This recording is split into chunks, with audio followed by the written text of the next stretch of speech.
সুপ্রিয় দর্শক আসসালামু আলাইকুম, সবাই কেমন আছেন? আশা করি সবাই অনেক ভালো আছেন। আজকে একটি কেস নিয়ে শেয়ার করব, সেটি হচ্ছে আইবিএস বা ইরিটেবল বাউল সিনড্রোম। যে সমস্যা দেখা দেয় রোগীদের, এর কি কি লক্ষণ বা সিমটম রয়েছে, কিভাবে আপনি বুঝবেন যে আপনার আইবিএস সমস্যা হয়েছে কিনা। আমার ডান পাশে যাকে দেখতে পাচ্ছেন, ওনার আইবিএস এর সমস্যা হয়েছিল। আর আইবিএস সমস্যা হলে কি কি লক্ষণ দেখা দেয়, আইবিএস সমস্যা দেখা দিলে রোগীদের আমাশয়, পুরাতন আমাশয় বা অনেক দিন ধরে আমাশা রোগ দেখা দিলে যে যে লক্ষণ দেখা দেয়, মূলত আইবিএস রোগ দেখা দিলেও কিছুটা এরকম লক্ষণ দেখা দেয়। কিন্তু আইবিএস যখন দেখা দেয়, আমাশয় ক্রনিক পর্যায়ে যখন যায়, তখন আইবিএস সমস্যা দেখা দেয়। যেমন যে খাবারই খাচ্ছেন সেই খাবারই বের হয়ে যাবে, আবার অনেক দিন থেকে এই সমস্যা চলতে থাকবে। অনেক আমাশয়ের ওষুধ খেয়েও আপনি সুস্থ হচ্ছেন না। এছাড়া আরও নানাবিধ সমস্যা রয়েছে, লক্ষণ রয়েছে, যেই লক্ষণগুলোর কথা ইতিপূর্বে আমি অনেক ভিডিওতে আলোচনা করেছি এবং রোগীদের অনেক সফল চিত্র তুলে ধরেছি। আমাদের চ্যানেল ভিজিট করলে আপনি সেগুলো দেখতে পারবেন। বন্ধুরা, আমি ডাক্তার আল মাহমুদ, খিদমা হোমিও হলের পক্ষ থেকে আজকের এই স্বাস্থ্য পরামর্শমূলক ভিডিওতে আপনাকে জানাচ্ছি স্বাগত। তো চলুন কথা না বাড়িয়ে মূল আলোচনায় যাওয়া যাক। রোগীর আইবিএসের সমস্যা হচ্ছিল, উনি এই সমস্যা নিয়ে কতদিন হলো আপনি ভুগছিলেন, কোথায় থেকে এসেছেন, আপনার বয়স কত, আর এর আগে কি কি চিকিৎসা নিয়েছেন, আদৌ কোনো উপকার পেয়েছেন কিনা, কিভাবে আমার কাছে আসলেন, পরিচয় দেন দিবেন। আসসালামু আলাইকুম। আমি আসছি বগুড়া থেকে, বগুড়া সদর থেকে। আমি ডাক্তার আল মাহমুদ, চিকিৎসকের কাছ থেকে পরামর্শ নিচ্ছি আপনার এক সপ্তাহ আগে, এবং একটা ভিডিও দেখছি। সেই ভিডিও দেখে আমি আইবিএস এর সম্পর্কে আমি বুঝি যে এটা আইবিএস রোগ। এর আগ পর্যন্ত জানতেন যে আমাশয় হয়েছে? হ্যাঁ, এর আগ পর্যন্ত জানতাম যে এটা আমার আমাশয়। কতদিন থেকে এই সমস্যা আপনার হচ্ছিল? আনুমানিক 5 বছর। 5 বছর ধরে এটাতে ভুগছেন? হ্যাঁ, আমি 5 বছরে আপনি অন্য কোনো চিকিৎসা নেননি?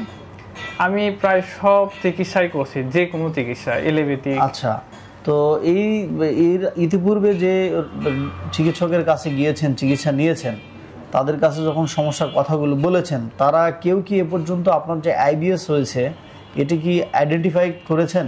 না, এটা কেউ করতে পারেনি এখনো পর্যন্ত আপনার আইবিএস হয়েছে কিনা এটা আপনি জানতেনই না? এই ইতিপূর্বে জানতেনই না? আমি গ্যাস্ট্রোলজির ডাক্তারকেও দেখাইছি, সে ডাক্তারও বলতে পারেন না যে এটা আইবিএস।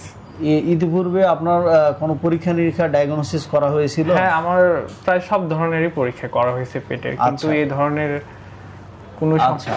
তো সেই ওষুধগুলো খেয়ে আপনার এই সমস্যার সমাধান হয়নি?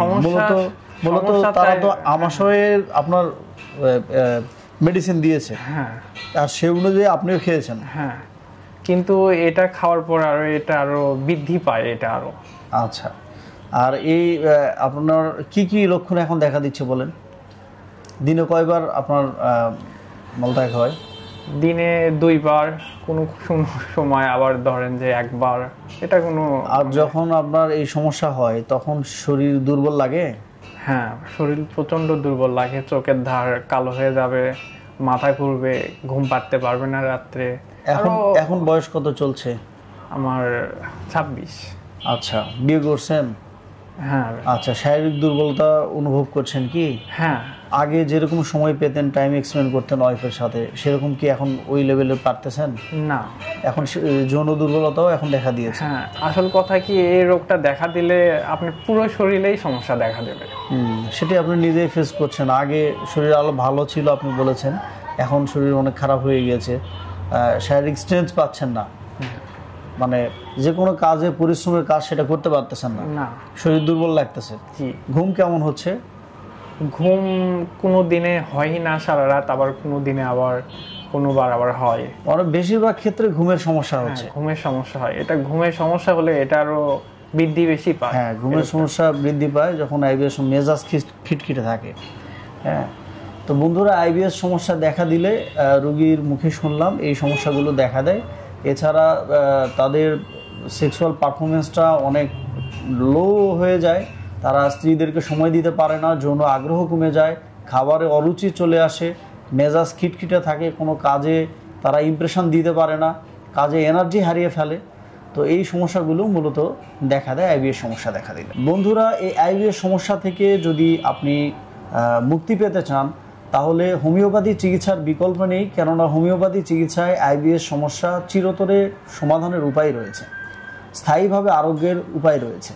আপনি এলোপ্যাথিতে যাবেন, আপনি এলোপ্যাথি চিকিৎসকের কাছে যাবেন, যারা বিশেষজ্ঞ ডাক্তার অবশ্যই আপনাকে বলে দিবে যে আমাদের চিকিৎসা ব্যবস্থায় এটি স্থায়ীভাবে আরোগ্য লাভ করা সম্ভব নয়, এটি কিছুটা থেমে থাকবে, কিন্তু স্থায়ীভাবে আইবিএস এলোপ্যাথি চিকিৎসায় ভালো হবে না, সেটি বলে দিবে।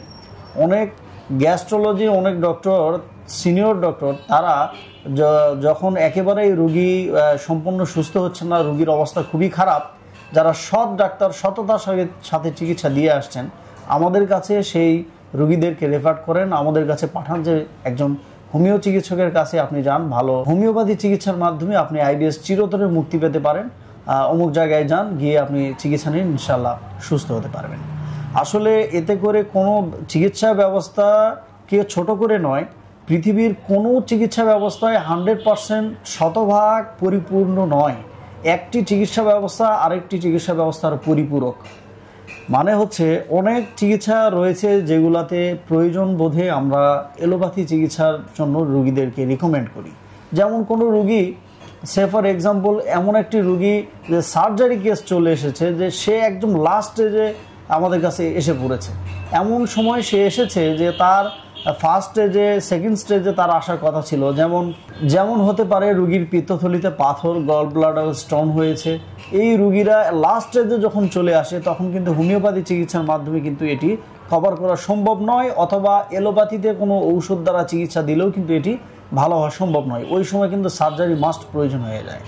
এই জন্য তখন অবশ্যই আমরা সার্জারি ডক্টরের কাছে আমরাও রেফার করি।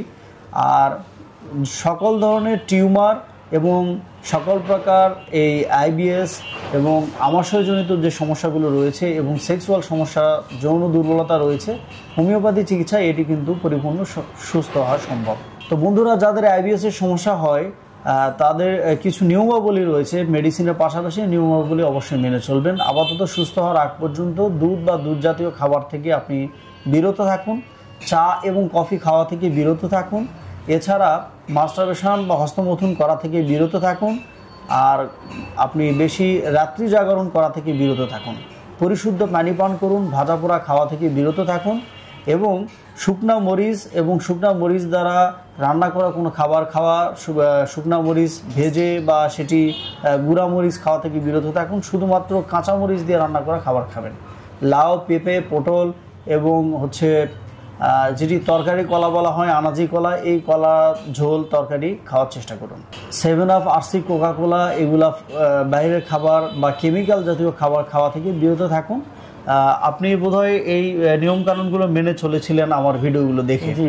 তো এই নিয়মগুলো মেনে চলার পরে আমার কাছে তো আসলেন আজকে, এর আগে তো আসেননি। আগে আমার ভিডিওগুলো দেখে আপনি নিয়মগুলো ফলো করেছেন? হ্যাঁ, আমি তাও 1 থেকে 1.5 মাস আমি নিয়ম কানুনগুলো ফলো করে উন্নতি, কিছুটা হলো আমি উন্নতি বুঝতে পারছি। যাক, আলহামদুলিল্লাহ। তো আপনি তাহলে মূলত আমার যে টিপসগুলো আমি ভিডিওতে দেই, সেই টিপসগুলো ফলো করে উন্নতি যখন পাইছেন, তখন আরো বেশি আমার প্রতি কনফিডেন্স বেড়েছে বা এসেছেন এই জন্য। যাক বন্ধুরা, আমার পাশে যাকে দেখতে পাচ্ছেন, উনি এই টিপসগুলো ফলো করে উপকার পেয়েছে। তো আপনার যদি এই সমস্যাগুলো হয়ে থাকে, আপনিও এই টিপসগুলো ফলো করতে পারেন, অবশ্যই আপনি উপকৃত হবেন ইনশাল্লাহ, আশা করছি। আর চিকিৎসার পাশাপাশি এই নিয়মকানুনগুলো মেনে চলুন। আইবিএস এবং পুরাতন আমাশয় স্থায়ীভাবে আপনার ভালো হয়ে যাবে, 100% গ্যারান্টির সাথে আমরা চিকিৎসা দিয়ে থাকি ইনশাল্লাহ। এই রোগ থেকে আপনি মোটামুটি 1 থেকে 2 মাসের মধ্যে পরিপূর্ণ সুস্থতা লাভ করবেন। সবাই ভালো থাকুন, সুস্থ থাকুন, দেখতে থাকুন আমাদের এই খিদমা হোমিও হল স্বাস্থ্য পরামর্শমূলক ইউটিউব চ্যানেলটি। খিদমা হোমিও হল সদা সর্বদা আপনাদের পাশে ছিল, আছে এবং থেকে যাবে ইনশাল্লাহ। আপনি ভালো থাকুন। আল্লাহ হাফেজ।